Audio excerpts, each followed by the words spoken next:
Pues muy buenas tardes. Hoy estoy aquí en los estudios de Canal Red con Joaquín Bosch, jurista, magistrado. Gracias por estar con nosotras. Estás presentando el libro Jaque a la democracia de España ante la amenaza de la deriva autoritaria mundial. Hay mucho para hablar de esto, pero iba a empezar, como no podía ser de otro modo, por Valencia. Tú eres valenciano. Sé que has venido desde Valencia para estar en Madrid. Ahora te lo agradecemos, por supuesto, a nombre de todo el equipo de Canal Red. Te damos un cariño, un abrazo, porque deben ser situaciones difíciles. Y justo iba a aprovechar por ahí, ya que tu libro tiene que ver con la amenaza de la deriva autoritaria, del jaque a la democracia, ¿qué nos muestra de la democracia esta situación que ha traído la Dana consigo ya en 6 días de tragedia que no acaba de alguna forma, ¿no? ¿Cómo ha quedado esta democracia evidenciada a raíz de la Dana en estos días? Al menos la democracia valenciana, si queremos. Hola Laura, como siempre encantadísimo de charlar contigo y compartir reflexiones, y efectivamente en Valencia se han producido todo tipo de tragedias personales, pero también una auténtica situación de dolor colectivo, porque allá todas y todos tenemos personas cercanas, amistades, familiares que han sufrido daños, en ocasiones incluso pues muchas personas que han perdido la vida o que están desaparecidas. Además, la situación allá ha generado un gran shock desde una perspectiva social, porque están paralizadas las actividades educativas, los trenes de cercanías, las líneas ferroviarias, el metro, muchas actividades de la vida diaria se han tenido que frenar y todavía estamos bajo el impacto, ¿no?, de la situación. No lo hemos podido digerir todavía faltan muchos datos por conocer y necesitamos más información para hacer un análisis en profundidad. Sí que de partida yo sí que detecto cuestiones que están relacionadas con bastantes de las reflexiones que intento exponer en el libro, como por ejemplo que el recorte de los servicios públicos, el retroceso en materia de derechos sociales debilita las estructuras comunitarias, debilita el propio sistema democrático y la capacidad de respuesta de las instituciones, y esto se ha visto en la lentitud, la falta de reacción de la propia administración autonómica para actuar con la urgencia que era requerida. Al mismo tiempo, si las instituciones democráticas no funcionan de manera adecuada, esto lamentablemente es un caldo de cultivo muy efectivo de los discursos ultraconservadores y del cuestionamiento del sistema democrático, y en ese contexto hay que ver, por ejemplo, las agresiones de este domingo de grupos organizados de extrema derecha. Bueno, yo personalmente conozco Paiporta, conozco muy bien los pueblos afectados, y quienes fueron allá a protagonizar incidentes violentos no eran de la población, sino que eran gente de fuera que, a través de todos sus grupos en el ámbito virtual, están utilizando la gestión criticable del desastre para precisamente articular discursos rupturistas de extrema derecha, y creo que esto hay que denunciarlo también. Me parece interesante esta vinculación que haces con los que amenazan de alguna forma la democracia, porque por un lado están estos grupos de extrema derecha, ¿no?, que son violentos directamente y que están muy organizados en las redes sociales y en las redes de mensajería instantánea también del Internet. Las tecnologías tienen mucho que ver. Y por otro lado está el otro discurso que recorta derechos. Y ahí entra mi pregunta, ¿no?, porque no olvidemos que Valencia está gobernada en este momento por el Partido Popular y por Vox. Unos, sobre todo los de Vox, pero no los únicos, tienen un discurso muy negacionista del cambio climático, y luego vemos las Danas, por ejemplo, ¿no? Y luego tenemos a un PP que también permite algunas cosas, como por ejemplo el pelotazo urbanístico, que luego vemos que también tiene que ver porque permite, por ejemplo, construcciones en zonas inundables, ¿no? ¿Hasta qué punto estas derechas son en este momento también esa amenaza contra la democracia de la que hablas en el libro? En el libro explico que no solamente es la nueva extrema derecha la que está creciendo a veces casi desde la nada, mucho a caballo de las transformaciones sociales de la revolución digital, sino que a menudo los riesgos proceden de la derecha convencional. Y si nos fijamos en movimientos políticos ultraconservadores muy relevantes en el mundo, han venido de ahí. El Partido Republicano era un partido conservador clásico, convencional, que formaba parte de alguna manera del establishment histórico, y el trumpismo, un personaje como Trump, lo ha llevado hacia posiciones ultraconservadoras. En Hungría, que es el gran espejo de la extrema derecha europea, el gran referente, que es Viktor Orbán, Fidesz era un partido conservador tradicional, más bien de perfil democristiano, y ha acabado siendo expulsado del Grupo Popular Europeo también por sus discursos xenófobos y contrarios a los derechos humanos. Pero incluso en Israel, dentro de las singularidades de aquella parte del mundo, el Likud hace 20 o 30 años era un partido de derecha convencional que participaba en los foros conservadores tradicionales y ha virado también hacia un discurso fundamentalista, endorreligioso, islamófobo, muy radical, que explica los actos genocidas que estamos viendo en Palestina.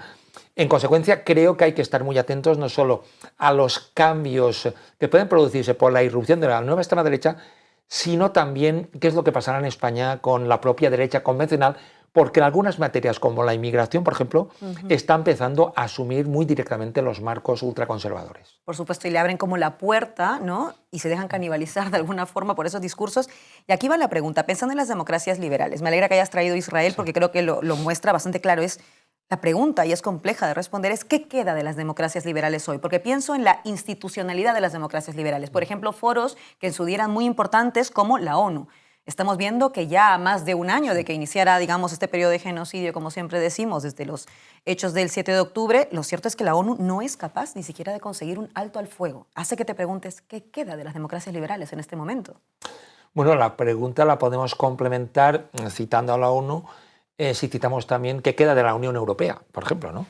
La Unión Europea, que se constituyó ante los escombros de la Segunda Guerra Mundial para fortalecer un espacio común de defensa de las libertades, de los derechos humanos, un espacio de acogida de personas refugiadas, de solicitantes de asilo, de inmigrantes económicos, tal y como fue constituida y como algunos de estos países llegaron a tener ciertos niveles de ejemplaridad, que por un lado se está convirtiendo en un club de países autoritarios. Si no veamos la evolución que está viendo en Italia, en Holanda, en Austria, bueno, en Hungría que he citado, en lo que puede pasar en Francia a corto plazo. Y no solamente por la extrema derecha, pensemos en la propia presidencia de la Unión Europea, los órganos directivos de la Unión Europea, que están convalidando que se creen auténticas cárceles a las que llaman centros de deportación en Albania, por ejemplo. Y están teniendo que ser los tribunales italianos los que lo estén frenando de momento. Es decir, no solamente el problema viene de los discursos antidemocráticos y xenófobos de la extrema derecha, sino que vemos que el propio proyecto de la Unión Europea está naufragando absolutamente, porque la misma derecha convencional está aceptando que haya retrocesos y una auténtica involución autoritaria. Por ejemplo, lo que está pasando en Hungría, la Unión Europea no debiera haberlo consentido. Debería haber adoptado medidas enérgicas y sanciones, y hasta cierto punto el régimen de Orbán ha podido imponerse porque se le ha dejado. Esa Unión Europea que, como dices, pareciera que está, bueno, mutando, por decirlo de algún modo, pero lo cierto es que, y volviendo a la palabra democracia, que está en tu libro muy presente, que además me parece que es uno de los grandes significantes en disputa en este momento precisamente, es que vemos que esa democracia da la impresión de que para algunos solo funciona para incluir a ciertos cuerpos y otros cuerpos quedan fuera. Por supuesto que estamos hablando de los migrantes que están puestos en la diana, los cuerpos racializados, para ser precisa, pero también pienso en la cantidad de mecanismos legales que también se potencian en contra de determinadas ideas de determinados sujetos. Porque pienso, por ejemplo, en los 6 de Zaragoza, ¿no? O en las 6 de la Suiza, o en Pablo Hasél, si queremos, ¿no? Y cómo vemos que hay una especie de mano de hierro legal contra algunos y de guante de seda contra otros. ¿Qué nos dice de nuestra democracia, pensando en la española, ahora en concreto, que existan estos mecanismos legales, ya sea la ley Mordaza, ya sea incluso la ley de extranjería, que incluye a algunos y que excluye directamente a otros? Mi opinión es que España es un sistema democrático, pero con importantes insuficiencias. Y creo que las dos cosas pueden ser compatibles, que tenemos mucho que mejorar. El artículo 1 de nuestra Constitución empieza así: España se constituye en un Estado social y democrático de derecho. Pero lo primero que dice es que España es un Estado social, eso es lo primero.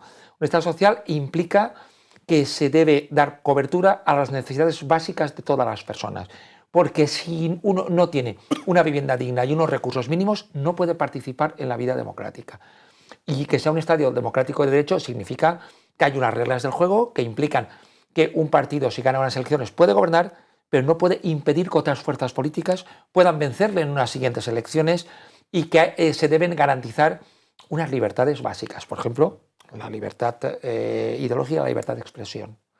Y efectivamente yo creo que hay resoluciones judiciales en nuestro país que han sido lesivas contra las libertades, en muchos casos han sido cuestionadas por la propia jurisdicción europea, y creo que eso debería llevarnos a pensar en insuficiencias, en cómo afrontamos ámbitos de las libertades en los que a veces parece que en las redes puede haber discursos de odio, discursos machistas contra la integridad de las mujeres, discursos que no tienen ninguna consecuencia penal y que desde ámbitos progresistas cualquier cosa, como contar un chiste sobre Carrero Blanco, puede llevar, por ejemplo, a una condena de prisión. Yo creo que estas pueden ser anomalías o deficiencias de nuestro sistema democrático que deberíamos reforzar. Esto no significa que no vivamos en una democracia, sino que es una democracia mejorable en muchos aspectos, y en el libro lo que planteo es que tenemos que detectar espacios de debilidad como el que estamos comentando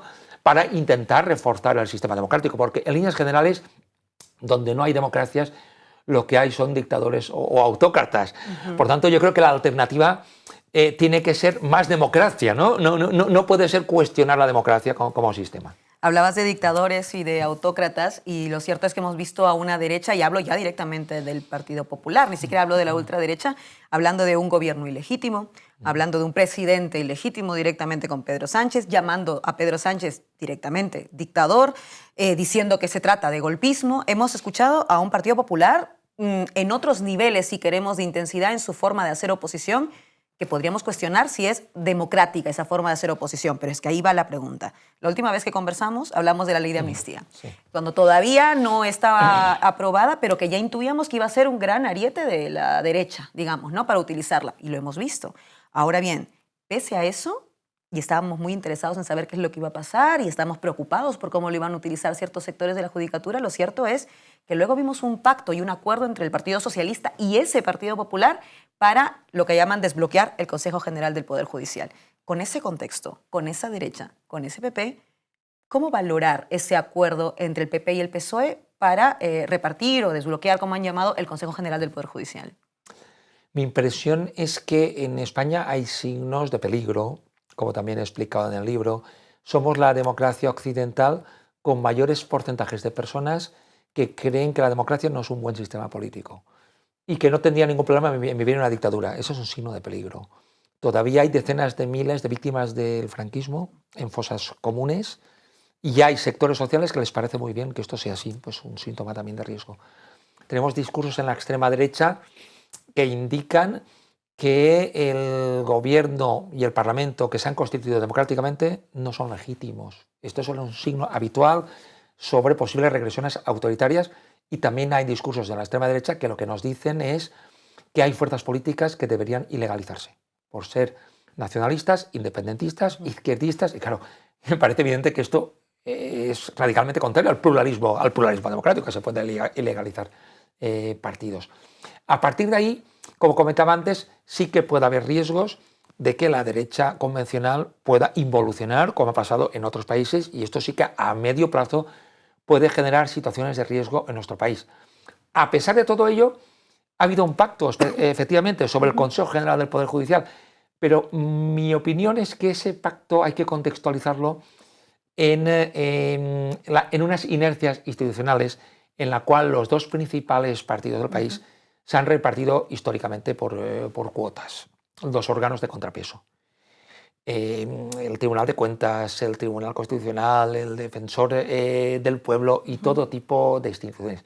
Y esas inercias han seguido pesando, a lo que se debe añadir que había el riesgo posible de que se cambiara la ley y de que se fuera a un Consejo General no pactado, sino designado directamente por el Parlamento por mayoría absoluta. En la profesión puedo contar que hay muchos magistrados y magistradas con fuertes expectativas cuando hay cerca de un centenar de plazas en altos tribunales, entre ellos el Tribunal Supremo, por cubrir, y eso depende del Consejo General del Poder Judicial. Y mi visión o mi perspectiva es que se han producido presiones para que hubiera un pacto entre los dos principales partidos ante todo lo que estaba en juego y todos los tribunales que estaban pendientes de cubrir. Es interesante esa visión desde dentro. Yo creo que a veces nos falta la gente que lo vemos de fuera, ¿no? Ese juego táctico también. Una profesión muy opaca, eso es así. Una profesión solo sabemos nosotros muchas veces lo que pasa dentro. Pero y un poco en esa línea de lo que decías, como estas inercias que existen, ¿no? Estos mecanismos casi por inercia que están ahí. ¿Hasta qué punto es una inercia responsable en este momento? Es decir, sé que te pongo en un aprieto ahí porque tú eres un juez y estás en vigencia y tienes tu trabajo y tal, pero es por saber hasta qué punto merece la pena mantener ese tipo de distribución del poder dentro del espacio del gobierno de los jueces, o hasta qué punto sí que a lo mejor habría que considerar otras vías de reforma también de cómo se eligen esos espacios, como el Consejo General del Poder Judicial. Efectivamente, los jueces y las juezas tenemos limitaciones en nuestra libertad de expresión y yo por ello opino hasta donde creo que están mis límites. Mucha gente en las redes, tienes que bajarte más. Yo llego hasta donde llego y creo que no hay muchos jueces en activo, ¿no? Que digamos que se expongan en público, ¿no? Hasta donde yo creo que puedo pronunciarme. A mí me parece que la judicatura necesita algunas reformas estructurales de cierta relevancia y que es difícil que puedan ser pactadas. Pero lo cierto es que los socialistas en el gobierno han amagado en ocasiones con, por ejemplo, abrir un debate sobre la forma de acceso a la judicatura, sobre el propio Consejo General del Poder Judicial, sobre la ley de enjuiciamiento criminal, ¿no? y el sistema de investigación, pero mi impresión es que nunca se han atrevido a entrar, ¿no? En gran parte porque la judicatura presenta un perfil muy conservador, lo cual no debe extrañar. No sé, en la mayoría de los países europeos es así, y en España hay muchos perfiles profesionales que son conservadores, no solo la judicatura, pero yo creo que eso no debería ser óbice para hacer cambios a mejor. Tampoco puede ser que porque haya un colectivo que pueda ser disconforme con esas reformas, si son positivas para la sociedad, se tenga miedo a entrar ahí. Pero la verdad es que han pasado las legislaturas y las décadas y hay cuestiones dentro de la judicatura que han sido intocables y yo no veo a corto o a medio plazo voluntad de acometer reformas profundas. Y aprovechando que también eres precisamente juez y que conoces como bien, digamos, al monstruo por dentro, es verdad que hace poco también hablábamos sobre el caso Neurona como uno de estos casos, uno de estos tantos casos, ¿no? Que se le abrió a Podemos y que se probó completamente falso, archivado, pero cumplió, digamos, su misión en su día. A raíz de ahí, no tanto para detenerme en Neurona, sino en Neurona un poco como el gancho para hablar de la foto un poco más grande. ¿Hasta qué punto tú sientes o te parece que desde la judicatura una cantidad de acciones que no iban realmente por la línea de ejercer justicia, sino por el contrario, de difamar desde la justicia a algún adversario político, ha fracturado o ha corrompido la democracia española? ¿Hasta qué punto podríamos decir que la judicatura con alguna de sus acciones lo ha hecho, ha quebrado esa democracia? Yo pienso que en España se está asentando claramente la práctica del lawfare. Lo que pasa es que creo que hay que precisar su contenido. Lawfare no significa guerra de los jueces, sino su origen implica guerra legal o guerra jurídica. Yo creo que la traducción más correcta sería guerra en los tribunales. Y consiste en ejercer acciones en el espacio judicial para trasladar la acción política a espacios que no están concebidos para eso. Y utilizar las acciones judiciales para desgastar a rivales y para hacerles todo el daño posible. En esta guerra pueden entrar jueces o pueden entrar otros operadores. Por ejemplo, hay jueces que han entrado en el lawfare. Un caso muy claro es el de Salvador Alba, condenado por intentar dañar la actividad política de la entonces diputada de Podemos, Victoria Rosell, según los hechos probados de la sentencia. Pero no hace falta que sea un juez el que se implique. Yo en 20 años de juez de instrucción he recibido muchas querellas del ámbito político que me parecían muy poco idóneas para que en el futuro hubiera una sentencia, pero que estaba obligado a admitirlas a trámite y a practicar unas mínimas diligencias. Y si no lo hacía, la audiencia provincial me obligaba, porque es lo que dice la jurisprudencia. Y me parece que esa guerra en los tribunales ha servido para dañar un partido como Podemos. Yo eso lo he escrito y estoy convencido de ello, por la multitud de causas iniciadas, que han sido decenas, sin que después haya habido ninguna condena, y por otros agentes que se implican en la guerra en los tribunales, sin que sea necesario que el juez esté implicado. basta que haya espacios policiales que busquen ese efecto dañino, basta que haya espacios mediáticos, basta que haya partidos políticos. Y en muchos de esos casos se ha visto una coordinación de cierta entidad, aunque esas causas después han quedado en nada. El lawfare lo que busca no es necesariamente una condena, le basta el desprestigio, le basta la erosión que lleve a dinamitar la reputación de una fuerza política, un dirigente concreto. Y ahí está todo el arsenal, la rueda de prensa del Palacio de Justicia, la filtración tergiversada de datos del sumario, la petición continuada de pruebas sin parar, testigos, para mantener esa presión y esa tensión. Yo creo que en ese contexto de guerra en los tribunales sí que se han producido casos de lawfare contra un partido como Podemos. Yo creo que, por contestar directamente a la pregunta que me haces, yo creo que eso ha sido muy dañino para el pluralismo político en España, porque creo que la ciudadanía tiene derecho a poder elegir su voto. Quien quiera puede votar a Podemos, quien no quiera que no lo vote, pero no se puede actuar reputacionalmente con medios instrumentales de la justicia en ese ámbito. Y una última cuestión, para saber si ha habido muchos o pocos jueces implicados de manera ilícita, yo creo que estaríamos más seguros si los altos tribunales estuvieran configurados con una fuerte apariencia de imparcialidad, porque son los que pueden condenar a los jueces que practiquen el lawfare. Lo que nos dicen los organismos europeos es que en España la cúpula judicial no se configura con criterios objetivos de mérito e imparcialidad. En consecuencia, en la medida en que los altos tribunales estén más reforzados con criterios de imparcialidad, creo que podremos estar más seguros de que los jueces de base no se atreverán a practicar el lawfare, porque tendrán la percepción de que desde arriba se les puede castigar y expulsar.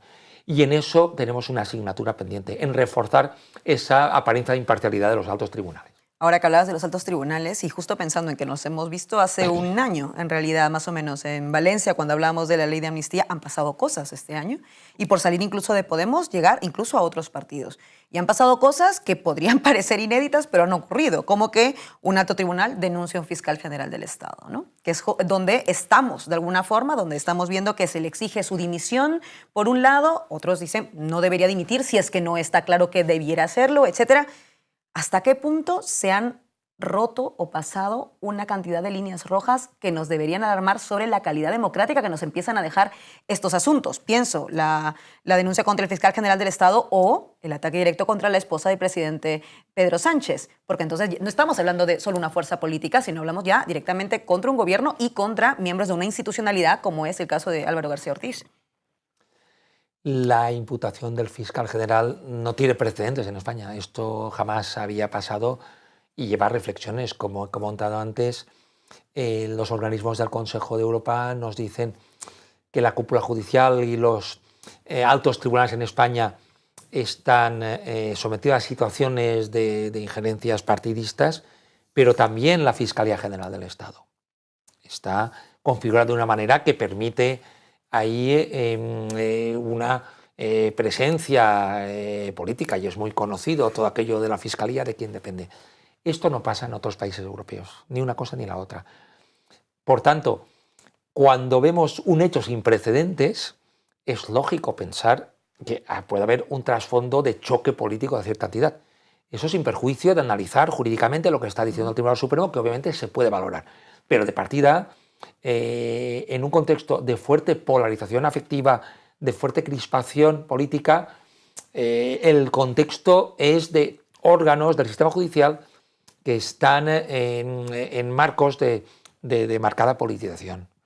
A partir de ahí, mi impresión es que para que dimita el fiscal general debe haber indicios muy sólidos de delito. La regla general es que un cargo público debería dimitir cuando está acabada una instrucción y hay indicios de delito para ir a juicio.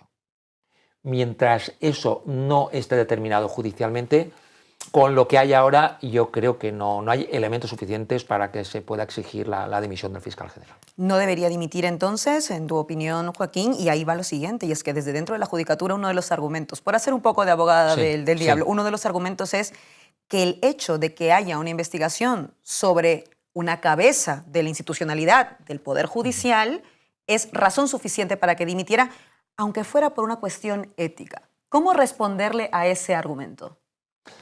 Yo he escrito un libro sobre la corrupción en nuestro país, anterior al actual, y allí explicaba desde una perspectiva de integridad pública, de ética colectiva, cuándo debe dejar su puesto un cargo público. En muchas ocasiones no hace falta ni que haya un proceso penal. Si hay datos de una conducta inmoral, no hace falta que sea delictiva para que dimita. Cuando se abre un proceso penal, tampoco hace falta que esté condenado. Yo pondría un ejemplo. Si un político corrupto recibe un soborno de 1 millón de euros y eso está grabado y es incontestable, no tenemos por qué esperar a que haya un proceso judicial y a que haya una condena. Cuando se evidencian datos, indicios muy claros de conducta contraria a la ejemplaridad, luego ya vendrá el juicio, pero basta con que la conducta no sea ejemplar. En otros casos, cuando no están claros los indicios de delito, no basta que haya una imputación, porque como he comentado antes, yo como juez instructor he tenido que imputar a muchos cargos públicos y pensaba que muy probablemente eso no acabaría en una condena y que no había elementos suficientes para abrir una investigación penal, pero no había indicios suficientes luego para que la causa fuera a juicio. Y por ello me parece que no podemos anticipar la exigencia de responsabilidad ética a la mera imputación, porque es una fase muy inicial de un proceso penal, a no ser, efectivamente, que haya datos. Si tuviéramos datos de que el fiscal general ha filtrado intencionadamente información reservada, si los hubiera, pero yo no conozco ninguna resolución del Tribunal Supremo que se base en que el fiscal general ha sido el que ha cometido la conducta que se investiga y esos correos que llegaron a los medios los compartieron, según parece, cerca de 30 personas. Y al menos el Tribunal Supremo hasta el día de hoy no ha especificado por qué el fiscal general sí que hay indicios en su contra y no contra otras personas. Mientras que no existan esos indicios, yo no veo motivo para la dimisión. Me parece interesante esto. Y yendo a otro juez, esta vez un juez que ya está en este momento jubilado, ya no está en ejercicio, que es Manuel García Castellón.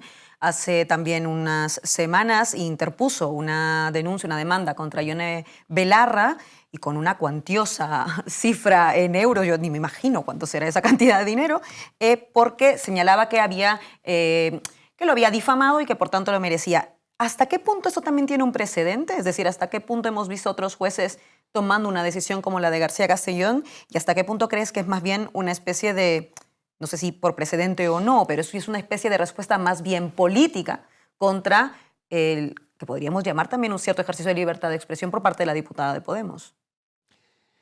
No conozco casos, ¿no?, efectivamente, de magistrados que hayan presentado acciones judiciales directamente contra políticos.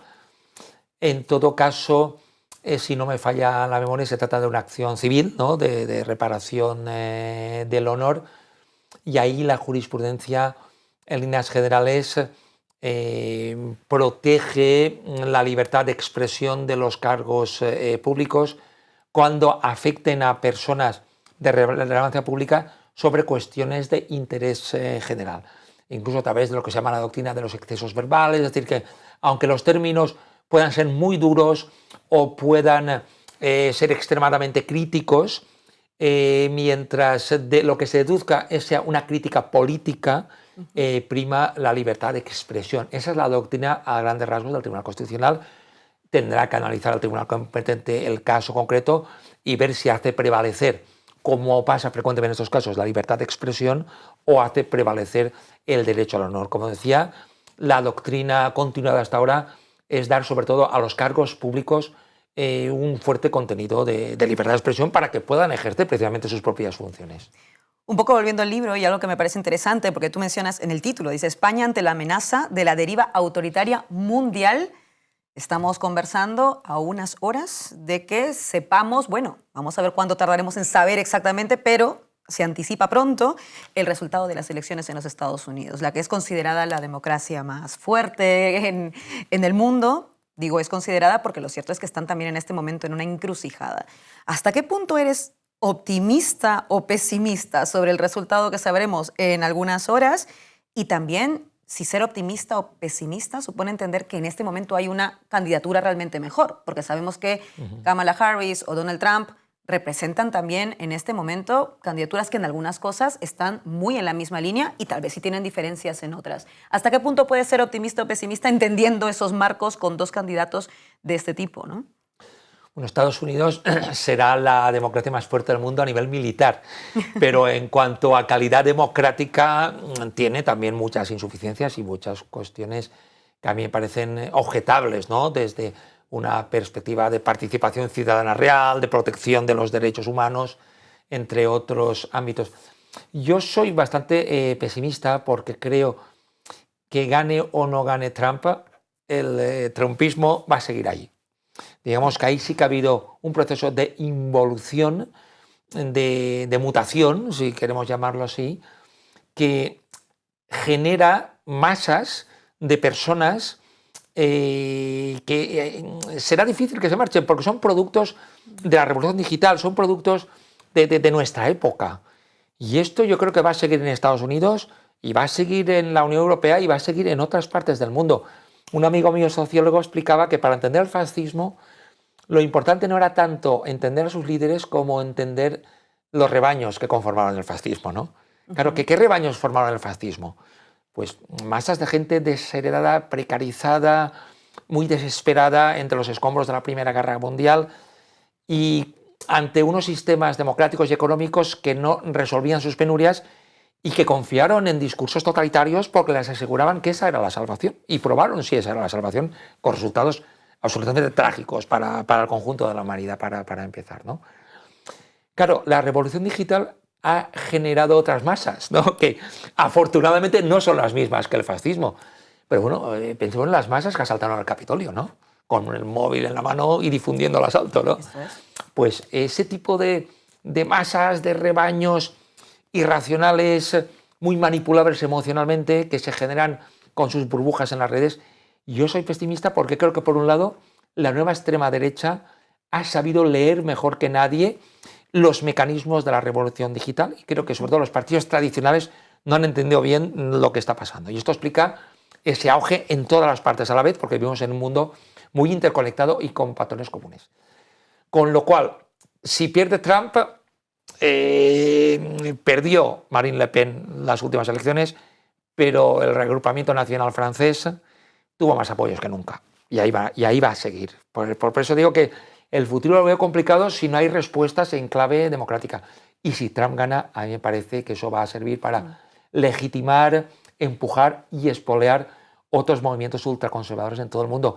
Entonces yo creo que estamos viendo una etapa peligrosa, ¿no? Para el conjunto de la humanidad, de serios riesgos de regresión autoritaria y creo que todas las fuerzas políticas democráticas, los movimientos cívicos, deberían reaccionar antes de que sea tarde. Hablando de las tecnologías, uno de los grandes apoyos de Donald Trump ha sido Elon Musk, que es nada menos que el dueño de una de las redes sociales sí. de mayor influencia política a nivel mundial, que es Twitter, bueno, ahora X, y de alguna manera me hace pensar en hasta qué punto podemos compatibilizar democracia con los algoritmos, porque lo cierto es que vemos unos algoritmos que potencian determinados discursos e invisibilizan otros, pero también potencian determinadas realidades, si queremos, porque pueden potenciar discursos negacionistas, es decir, falsos, bulos, al mismo tiempo que te censuran la palabra genocidio, por ejemplo, o los vídeos o las cuentas que están difundiendo lo que ocurre contra el pueblo palestino, ¿no? El genocidio contra el pueblo palestino. ¿Es posible una democracia con estos algoritmos? A mí me parece absolutamente necesaria, porque claro, la alternativa me parece terrible, ¿no? Si la alternativa es que desde esos algoritmos se pueda gobernar la humanidad, a mí no me gusta ese tipo de humanidad. En el libro cuento un dato que es muy significativo, ¿no? Durante siglos en este planeta no creía ya prácticamente nadie que la Tierra era plana. Desde la revolución digital, cuando circula más información que nunca, que en teoría nos debería convertir en personas más sabias, resulta que hay decenas de miles de personas que han empezado a creer que la Tierra es plana, ¿no? Evidentemente también bajo unos algoritmos que alientan y apoyan las teorías conspirativas, las burbujas y toda una serie de dinámicas irracionales. En otros contextos más politizados, por decirlo de alguna manera, es evidente que un señor como Elon Musk manipula el propio algoritmo para que se difundan más sus propios tweets, ¿no? para pedarlo. Todos nos enteramos de lo que dice y no lo seguimos. Lo cual es tremendo, ¿no? Pero además que pide el voto para Trump, para dirigentes de partidos ultraconservadores, que apoya públicamente discursos xenófobos, como vimos hace poco en el Reino Unido. Está claro que esos algoritmos no son neutros. Y claro, tú planteas una cuestión que se limitan los derechos de las personas. ¿Es admisible que yo, por ejemplo, en mi país, vaya por una autopista privada de peaje y que se limite mi libertad de expresión y mi libertad ideológica porque voy por un espacio privado? Pues eso está pasando en el espacio privado de las redes sociales, que se nos limitan los derechos y además de forma asimétrica.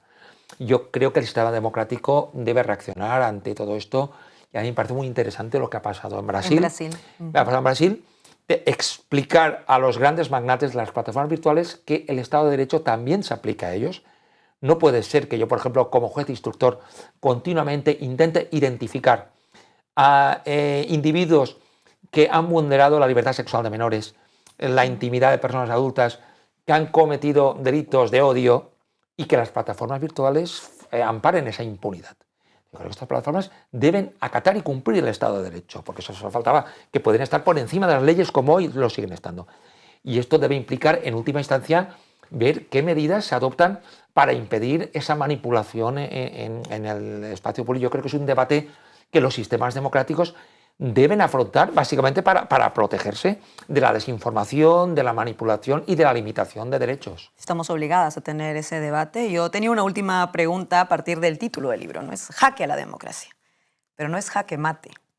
Es jaque a la democracia. Menos mal. Exactamente. Menos mal. Quiero quedarme con el vaso medio lleno de ese título, sí. Jaque a la democracia, y te preguntaría qué es lo que podemos hacer ya nosotros, desde la sociedad civil, también desde los que tenemos un espacio mediático, pero sobre todo desde la gente normal, común y corriente, para que ese jaque a la democracia no sea un jaque mate. ¿Qué podemos hacer? Yo soy ajedrecista, no de los buenos, pero sí que juego en torneos federados y mis hijos también lo hacen. Jaque es una jugada de ataque, normalmente, que pone en riesgo, ¿no? Pone en riesgo la situación, y pienso que sí que hay una situación de riesgo en estos momentos para la democracia representativa plural, y contra ello, como comentaba antes, lo que necesitamos es más democracia. Yo creo que el auge de las fuerzas políticas ultraconservadoras es un síntoma de fallos en la propia democracia, de distanciamiento de sectores sociales. No podemos despachar esto simplemente diciendo que de repente han surgido millones de fascistas en el mundo. Primero, porque yo creo que el fascismo hay que analizar bien lo que fue y no trasladar ese concepto a la actualidad. Y por otro lado, porque es verdad que el sistema democrático no está resolviendo cuestiones. Es decir, si la democracia no garantiza una vivienda digna para las personas, si no cubre sus necesidades básicas, si a la gente joven no le permite articular una esperanza de futuro a corto y a medio plazo, no podemos presumir de que vivimos en un sistema democrático. ¿De qué sirve presumir? Si cada día hay un nuevo escándalo de corrupción política, si la democracia no resuelve los problemas de la ciudadanía, una forma de articular una protesta contra el sistema, además muy vertebrada, incluso con apoyos económicos, como sabemos, son los partidos de la nueva extrema derecha. Y por eso yo creo que, por un lado, hay que reforzar las estructuras de la democracia desde las principales fuerzas políticas. Y además hay que reivindicar espacios de participación democrática. No puede ser que la democracia sea votar solo cada 4 años y además desencantarse con lo que hacen los gobernantes. Es decir, eso genera mucha desafección ciudadana. Y además yo creo que las entidades cívicas deben empujar, deben reivindicar otras concepciones de democracia participativa para que no haya un distanciamiento que acabe llevándonos a caminos sin retorno. En el marco de, porque me la has dejado casi votando, Sí, pero sí. en el marco de responder a estas autoridades que a lo mejor hacen que la democracia no funcione, como decías, pienso desde la Dana en Valencia, como tantos otros, como por ejemplo los chavales que no tienen literalmente cómo pagar un alquiler en estas circunstancias. ¿Hasta qué punto la desobediencia civil, entendiendo por la desobediencia no la violencia, sino la desobediencia? De decir, por ejemplo, mira, no voy a pagar el alquiler, o de decir, pues no voy a permitir que por la ley Mordaza yo no tenga mi derecho a protestar sobre lo que creo, etcétera. ¿Hasta qué punto la desobediencia es también un camino para evitar este jaque mate a la democracia? Yo soy juez y mi deber es respetar y aplicar el ordenamiento jurídico. Al mismo tiempo, tengo claro que la desobediencia civil de quien quiera practicarla y acatar las consecuencias, por ejemplo, Gandhi o Luther King desobedecieron y sabían que la consecuencia era la aplicación del ordenamiento jurídico, pero con ello cambiaron las leyes de la sociedad. Yo como juez no puedo ni debo hacer eso, porque mi deber es aplicar las leyes. Pero, por ejemplo, en nuestro país hubo un movimiento de insumisión contra el servicio militar obligatorio, con aceptación de los insumisos de ir a prisión, y esa situación realmente impactante en la sociedad, que yo lo recuerdo muy bien, de jóvenes que iban a prisión simplemente porque se negaban a ir al servicio militar obligatorio, generó tal conmoción en la sociedad que acabó cambiando las leyes. Eso es la desobediencia civil. A mí me parece que históricamente se trata de una actitud cívica que ha cambiado cosas, muchas de ellas en sentido positivo. Yo, mientras se acepte que el riesgo que uno asume es efectivamente un riesgo personal a cambio de producir un debate en la sociedad, me parece una forma de protesta que puede ser legítima siempre y cuando se acepte cuál es el marco de nuestro ordenamiento jurídico. Joaquín Bosch, juez, muchísimas gracias. Siempre es un gusto conversar contigo y gracias por haber venido a Canal Red. Ya lo saben, consigan su ejemplar, Jaque a la democracia España ante la amenaza de la deriva autoritaria mundial, porque creo que es un libro de imprescindible lectura en este contexto en el que, como decíamos, se viene todavía el resultado de las elecciones en Estados Unidos y habrá que estar preparados. Muchas gracias por estar con nosotras. Un placer, como siempre, y nosotras, charlar contigo. Hasta la próxima.